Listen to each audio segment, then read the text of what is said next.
On today's episode, let's start in our talk with free agents and why not start at the center position on a new episode of Locked on Avalanche coming at you.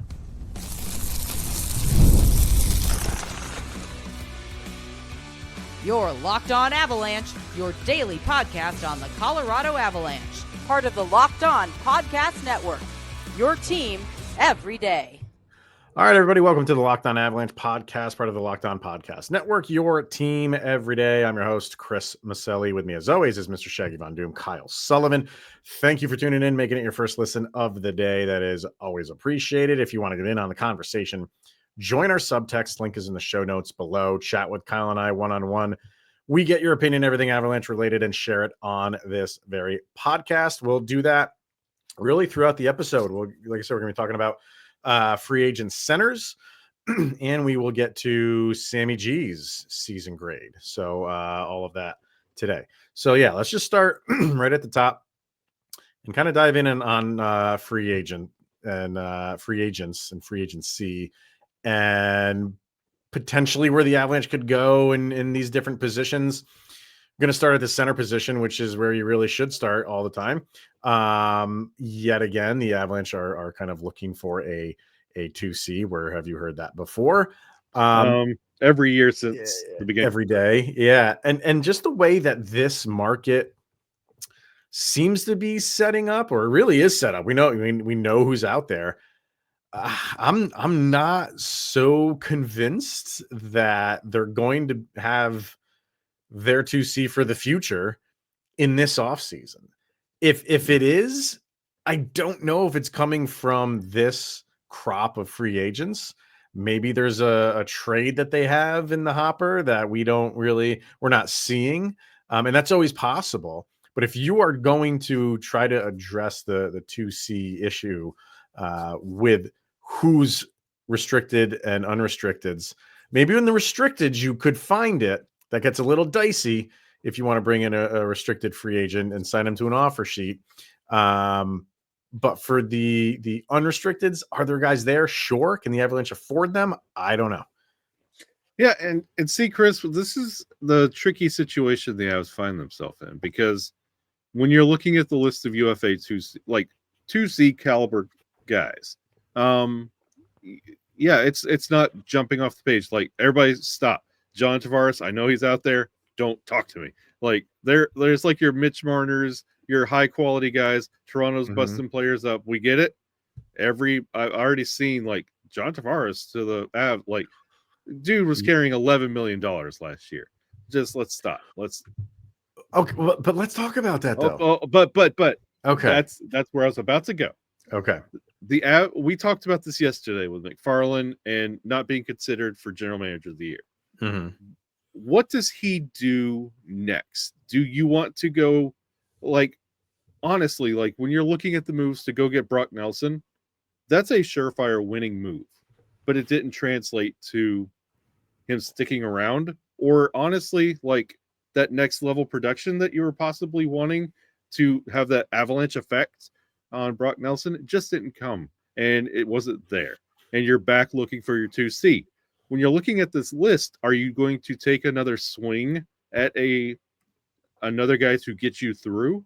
Or is this where you, like I brought up before, like you're looking at the list, you got Ryan Donato, had a career year, great year last year for Chicago. Do you think he could find that success again? Do you take a swing at that? Maybe a lower contract, maybe a gamble for a longer, like he's just 29. Is this your project 2C? Do you want to go after a project, or do you want to have to go after a big name like a Brock Nelson last year, maybe a Tavares this year? Like, where do you go as Chris McFarland, and what is acceptable? Because if it doesn't work out and you have to readdress this at the trade deadline, what is, like, that opens up a whole new can of worms. It's an interesting situation. And I like that you brought up trades, because like this UFA list, you can't look at it and say, that's my 2C. This fixes the Avalanche.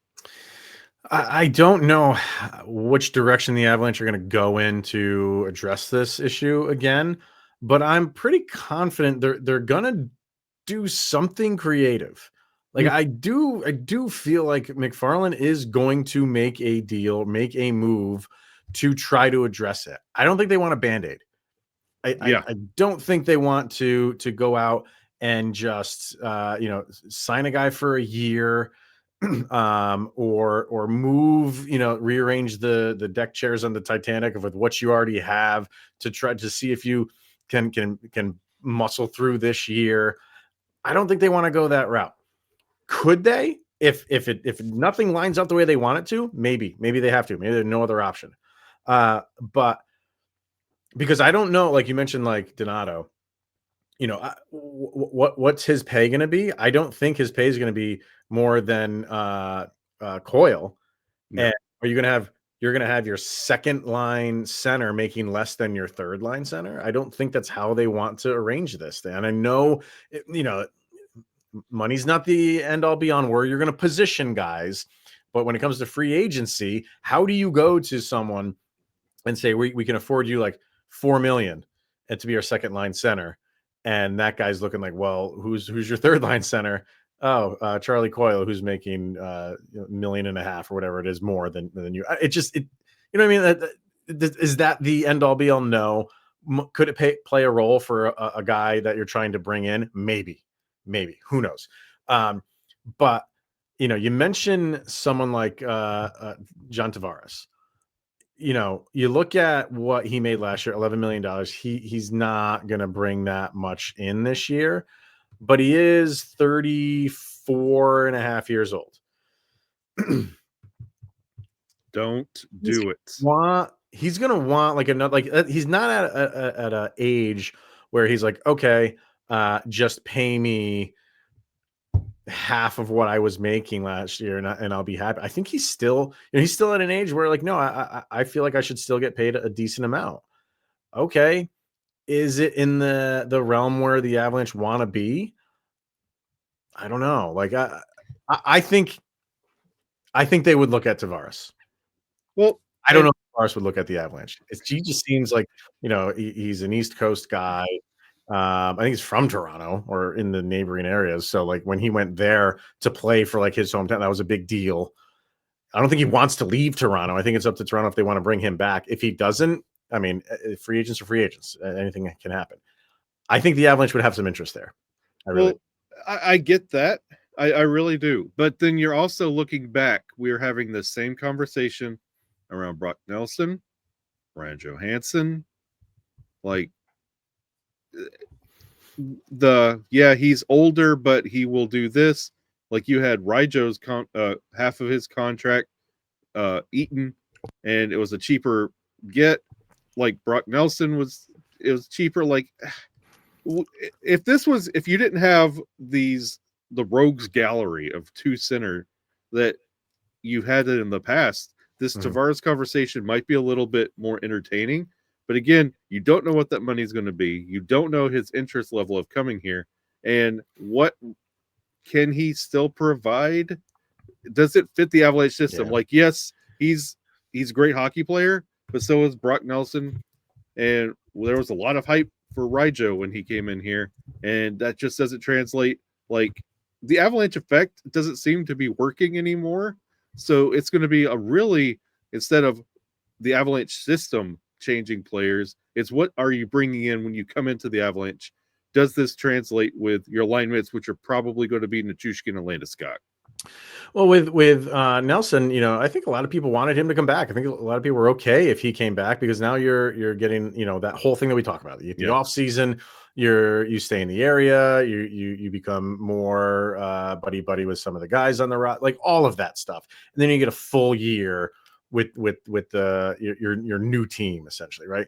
And I think that's why they want to figure this out now, because then you can kind of hit the ground running. Sure, you might have an October of growing pains of when a new season starts, and that's all fine because a hockey season is long, so you're willing to deal with that.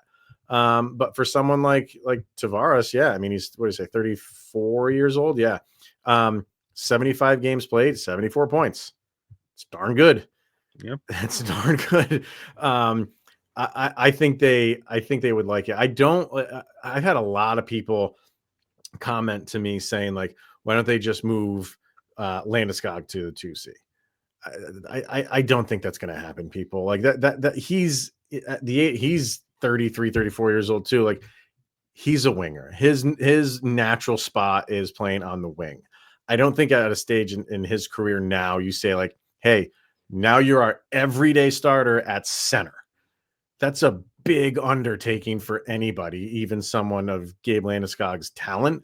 And he's not a playmaker. Like, you need your centers to be guys that can handle the puck and weave in and out of traffic, like be the quarterback. He's not that guy. We all love Gabe Landeskog, but that's not the position he can play. He can't do that. Who could? Who's your other guy on the top line? Marty Necas. Necas he could be a second a center. I know, and he's a winger too, but he can, like, we've seen him dangle with the puck. That's who you want as a center if he wanted to do it. But then you're breaking up the McKinnon and Necas line. Yeah, they play together on the power play. Sometimes you want those two guys together. And if you make Martin Necas your 2C, you kind of remove that, because if you need to bump him up, if you need some energy and you're like, hey, I got to put McKinnon and Necas together, then who's going to step in the 2C spot if you move him up? So it gets a little bit fluky if you want to make him a center. It just does. So I don't know. I'd more be willing to go that route with Necas for the guys you currently have than Landeskog. I don't like the Landeskog one at all. Let me answer this after this break, because you got me thinking. You got my wheels spinning. I did not think about addressing this in-house. Give me just a second on that one. Okay, let's do that next, and then we'll run down some of these players that are free agents. The only one we got to obviously was Tavares, but there's a lot more, and we'll just kind of list them and see if there's anybody that strikes your fancy. So we'll do that next.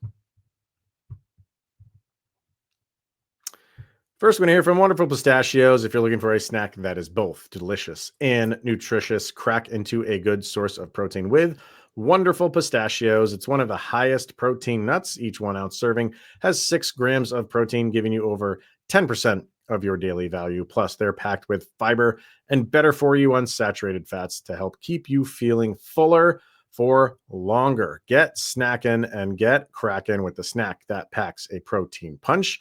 Visit wonderfulpistachios.com right now to learn more.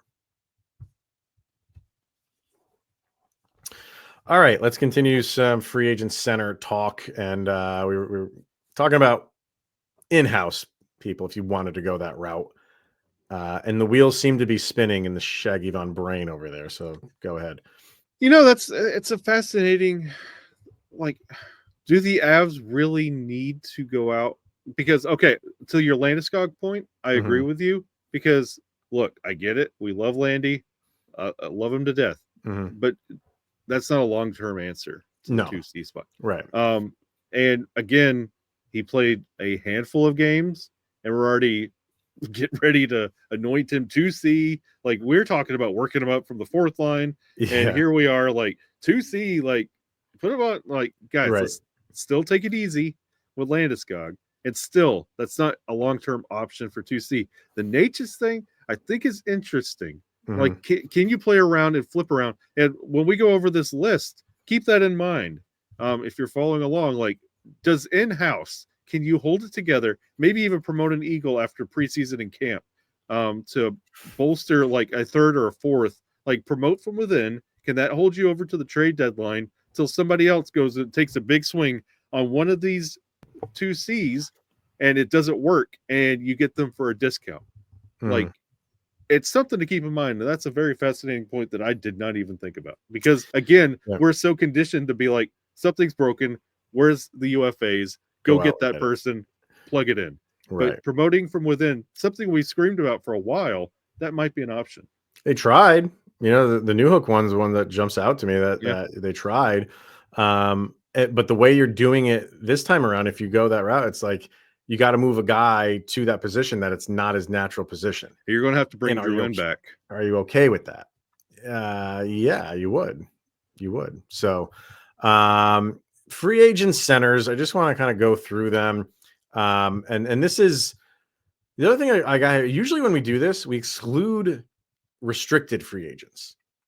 Not doing that this year because there's a lot of talk out there that, restricted free agents could be on the move more than any other year. Yeah. So I got them in here as well. So, and just at the top, and this is organized by their previous year's AAV. So right at the top, that's where John Tavares is because he made $11 million last year. So we already kind of talked about him. Below him is Nicholas Backstrom. I don't think you're going that route just based on, age will play a factor into some of these roles. And if you want a guy that's, you want him there for many years, I say many years, it'd be wonderful if you could sign a guy and he's there for the next 10 years. Yeah. That'd be great. If that's your thinking, Nicholas Backstrom is not your guy. No, pass. Claude Giroux is on there. They tried to get him a couple years ago, but I think now this is, he's still productive. I think that has come and gone. I don't think they're really in the Claude Giroux. Do we still have those Avalanche jerseys with Giroux on it? Yeah. Printed up from that trade deadline? That was the last time I was pretty convinced one of the bigger trade names at the trade deadline was going to the Avalanche. Yeah. Was pretty convinced of that, and it didn't happen. Brock Nelson is next. We kind of know what is going on there. Doesn't seem like he's going to be back. A lot of people are saying, just because he's from Minnesota, that's where he's going to go. I don't always buy into that guys just want to go home just because that's where they're from.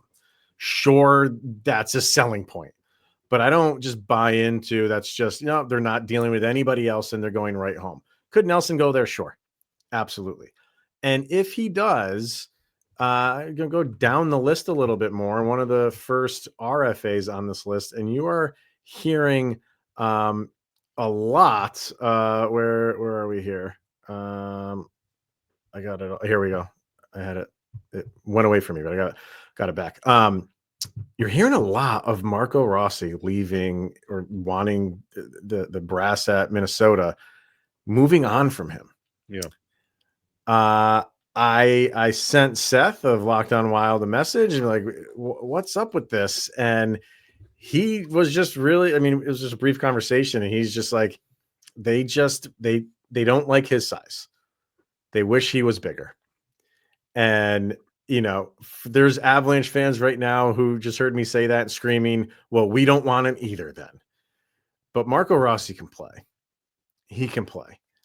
They demoted him he was a fourth line guy by the end of the year and into the playoffs. So in doing that, they kind of lost a lot of negotiating power because you have no use for him anymore. We'll give you, pennies on the dollar, so to speak, for you to get rid of them. I don't know if the Avalanche go this route. There's a lot that's involved when you're dealing with RFAs.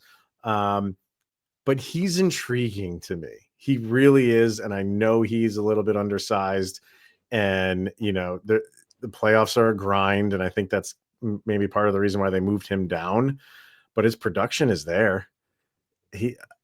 I don't know. I can't see the Avalanche going this route, but are they, again, it's another thing. Or are they looking at it? Maybe. Well, maybe. It's interesting, but there's a lot of hoops and hurdles you got to go through to make that happen. And when you got, I know every chance I get, this conversation comes up, I bring up Ryan Donato, but I'll raise you a Mason Appleton, who is also on here too. Yep. And he is one of the players that we talk about every time the Avalanche go up against the Jets. Is, boy, that guy, he's got some grit. He's just annoying.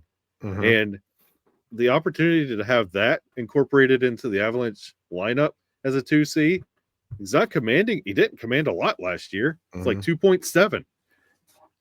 It's not a burdensome contract. Yeah. Well, no. That's the past contract, though. It's not what they made last year. It's what they want to make next year. It's not like he's in a place where he could really It's not like his production was jumping off the charts where everybody's screaming, Mason Appleton is your guy for like, but this is where you can kind of dust off the Avalanche effect. Like, hey, been seeing you absolutely bust your butt in Winnipeg. We've seen you. We've played against you many times. You want to do it on this side and see if that helps you a little bit. I think Mason Appleton is one that also might be entertaining.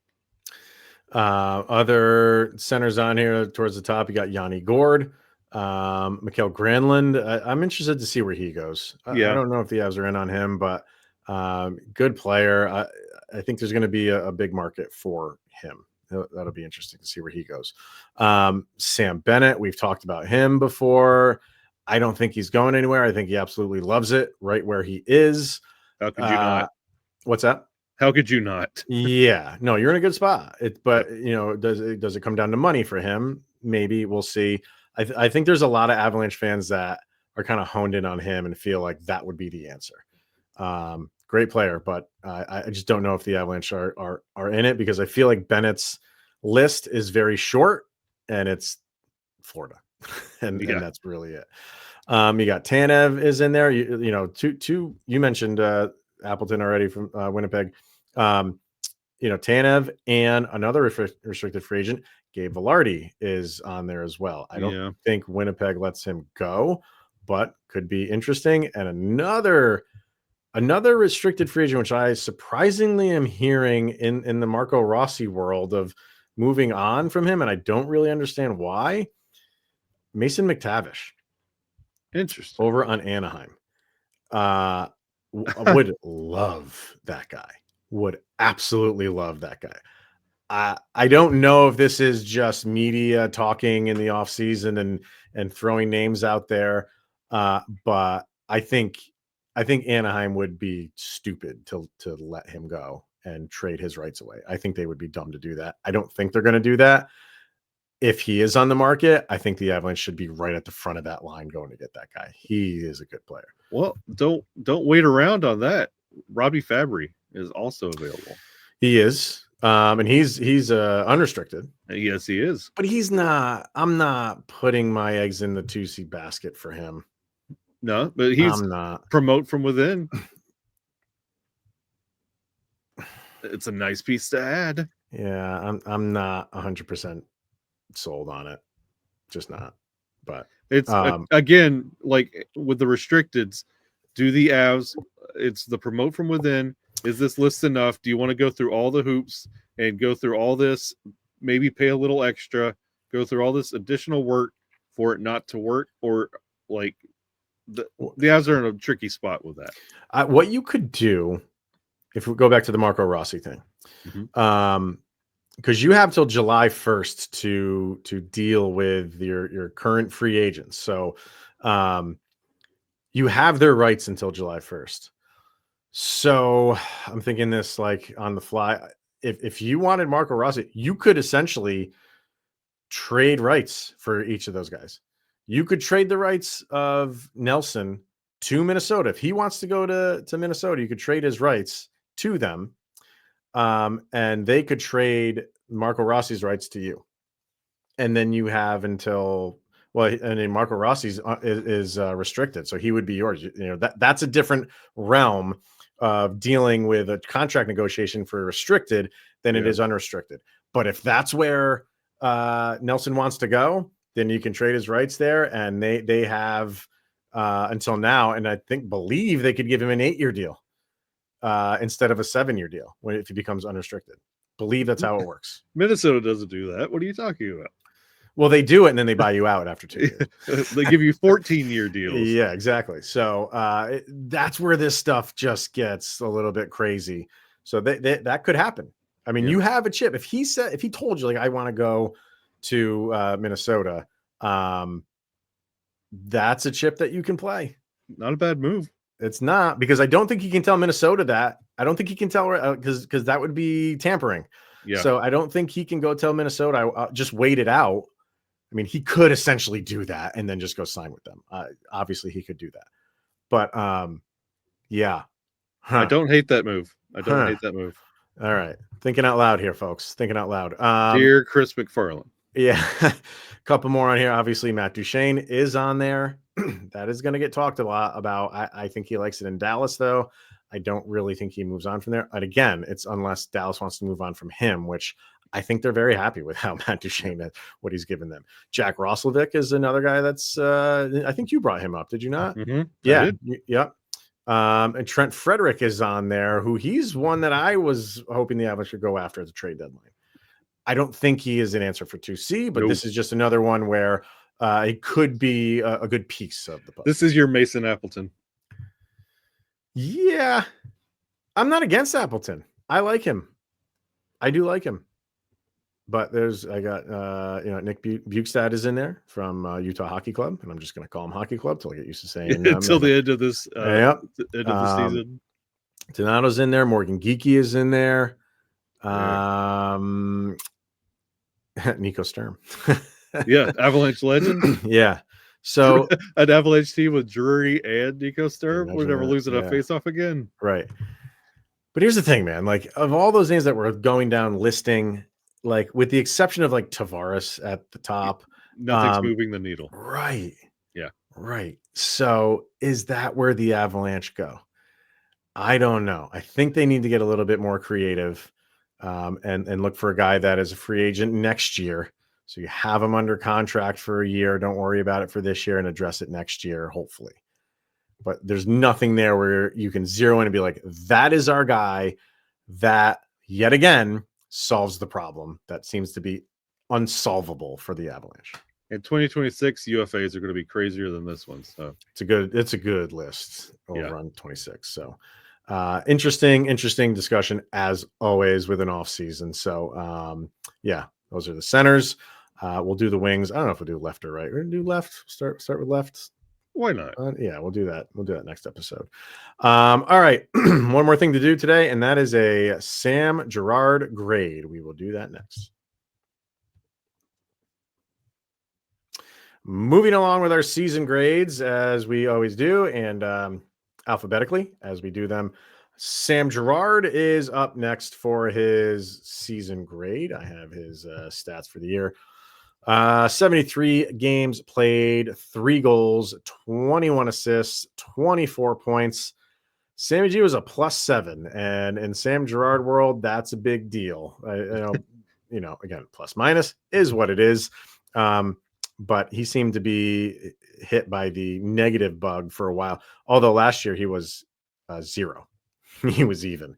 But the year before that was a -10 and then a -4. He had that one great year with the Avs in 2020 and 2021, where he was a +15. And that I think might have been his best year. Wasn't career high in points or anything like that, but that was a fantastic year that he had.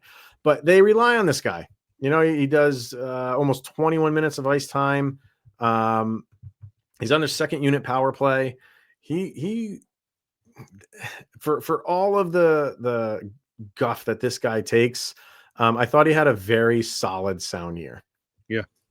And I would have rated him a lot higher, but he was like to begin. There's certain parts, like, especially when we're doing grades, like when we were talking about Drury, you're never the negative part of the play.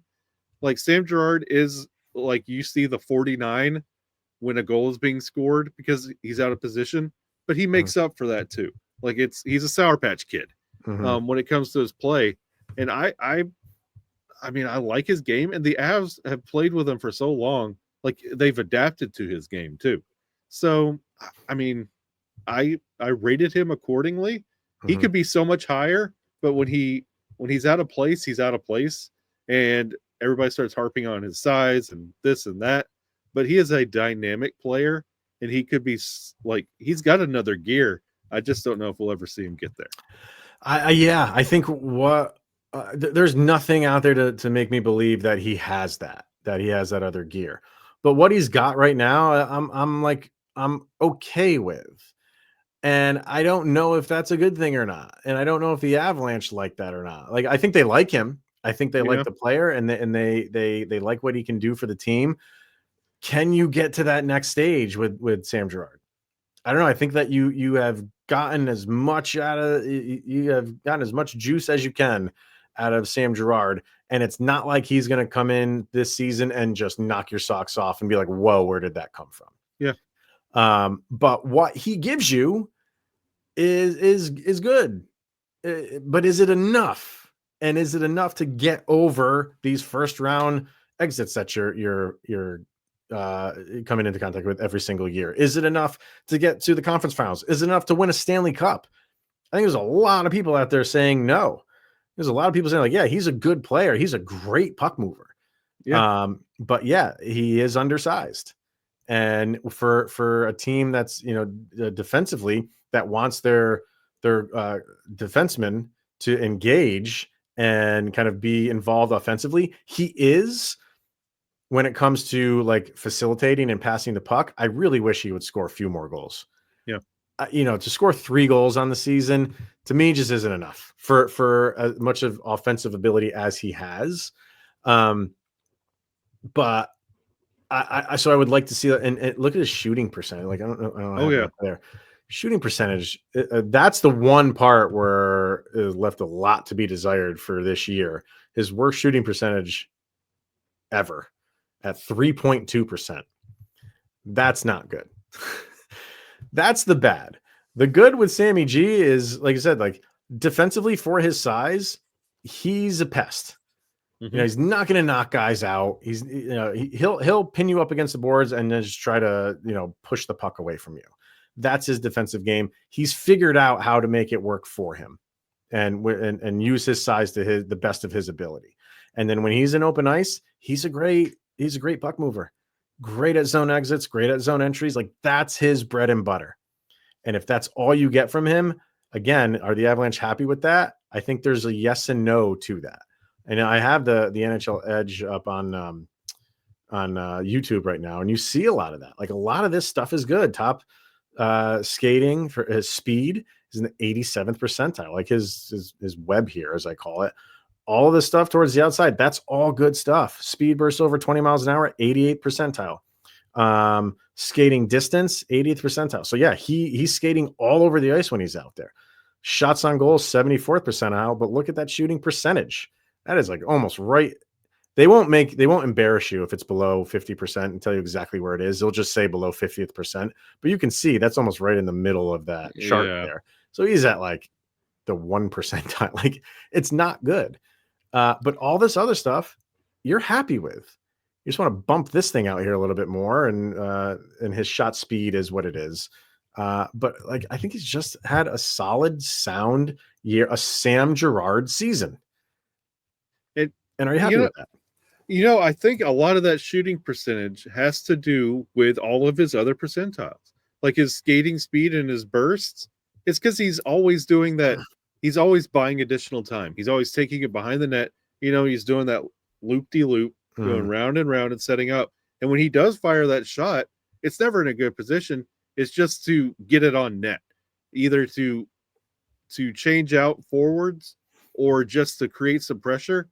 But it's never one of those like to equate him to another love him or hate him defenseman. Like Tyson Barrie had his office and he was effective when he had his shot.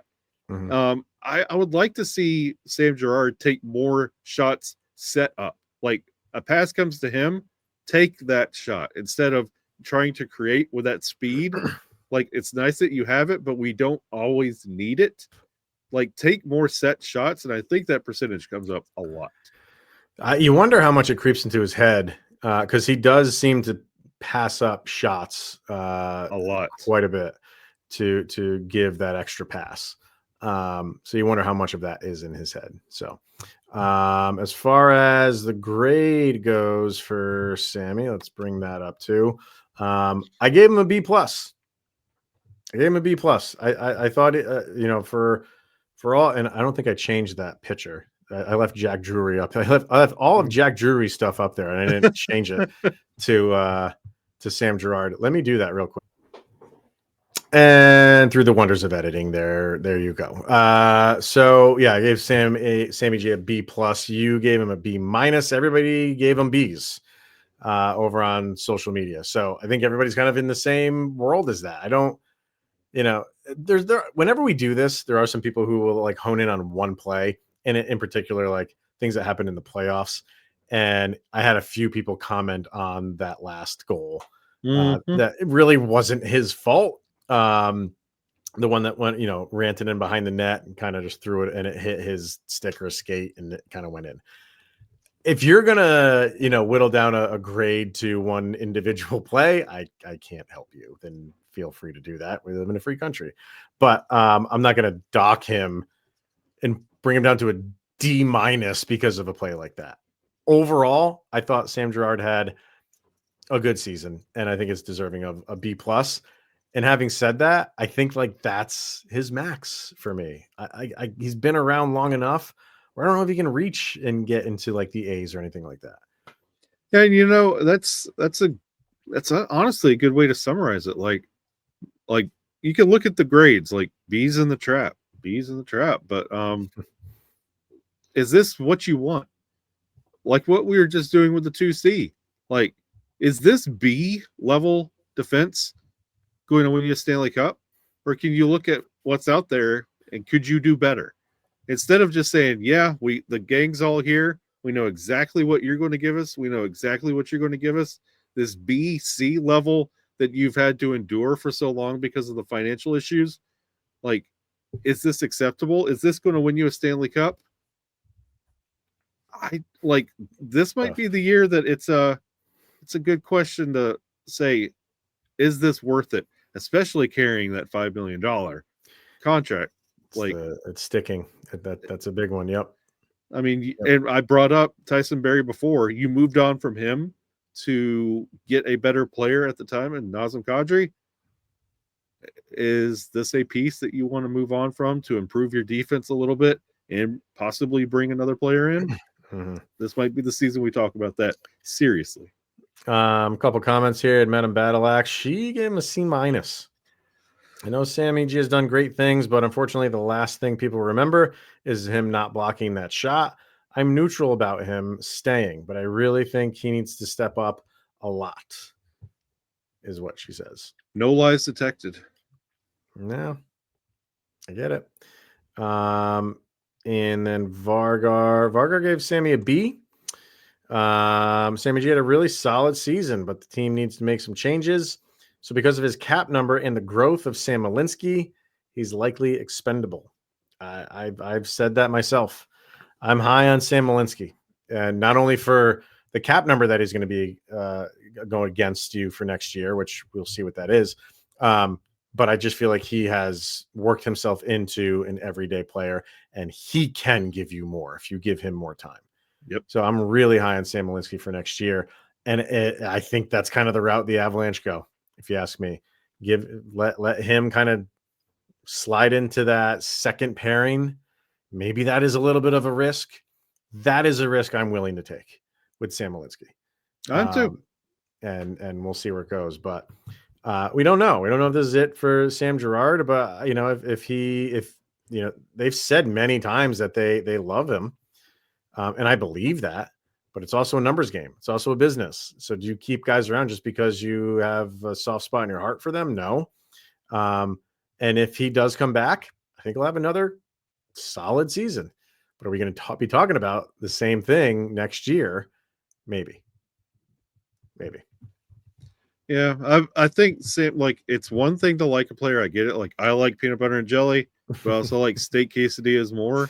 And maybe it's time to go get a steak quesadilla. The warm, nostalgic peanut butter and jelly just ain't doing it. We'll see. The offseason really hasn't even begun yet. So we'll check that out. What's the score of that game as we're recording this? 2-1. 2-1 Edmonton. So hopefully that score remains the same. I don't know about you, but I hope it does. All right. That's going to wrap it up for today. So thank you, everybody, for tuning in, making this your first listen of the day. I don't think we're going to have an episode tomorrow. A lot going on over in my neck of the woods. I don't know about you, but I'm getting there. Yeah. So likely won't have an episode for tomorrow. So we'll be back on Thursday for a new episode. So make sure to tune into that one. But for this one, thank you for making it your first listen of the day. Always appreciated. He's Mr. Shaggy Von Doom, Kyle Sullivan. I am Chris Maselli. This is the Locked On Avalanche podcast. We'll see you guys on Thursday, where you had made it through 48 hours, and you're that much closer to Sidney Crosby being with the Colorado Avalanche. No.